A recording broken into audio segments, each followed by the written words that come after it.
السلام علیکم پاکستان اے are information میں ایک بار پھر تمام دوستوں کو خوش آمدید۔ حیدر علی کی ایک اور شاندار اننگز، دوبارہ سے ہر جانب حیدر علی کی تعریفیں ہونے لگی۔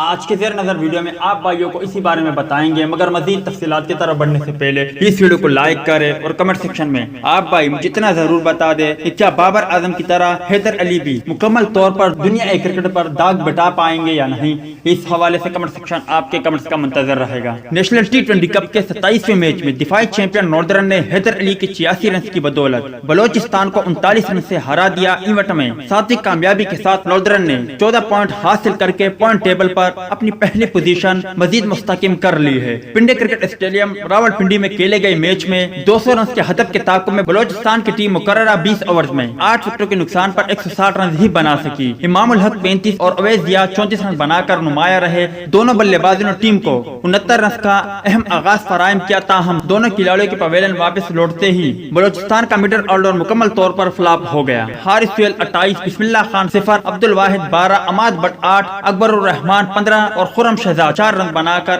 آؤٹ ہوئے۔ ناردرن کے شاداب خان اور محمد اسماعیل نے 2 وکٹیں حاصل کی۔ اس سے قبل ناردرن نے ٹاس جیت کر پہلے بیٹنگ کا فیصلہ کیا تو نوجوان حیدر علی اور علی عمران نے دفاعی چیمپئن کو 92 رنز کا مضبوط آغاز فراہم کیا۔ دونوں بلے بازوں نے جارحانہ انداز اپناتے ہوئے میدان کے چاروں اطراف دلکش اسٹروک کھیلے۔ حیدر علی نے 50 گیندوں پر 5 چھکوں اور 8 چوکوں کی مدد سے 86 رن بنائے۔ علی عمران 22 گیندوں پر 41 رن بنا کر آؤٹ ہوئے۔ تو دوستو یہ تھی حیدر علی کی ایک اور شاندار اننگز کے حوالے سے کچھ اپڈیٹ۔ امید کرتا آپ کو پسند آئی ہوگی۔ اس اپڈیٹ کے متعلق اپنی رائے کا اظہار کمنٹس باکس میں ضرور دیں۔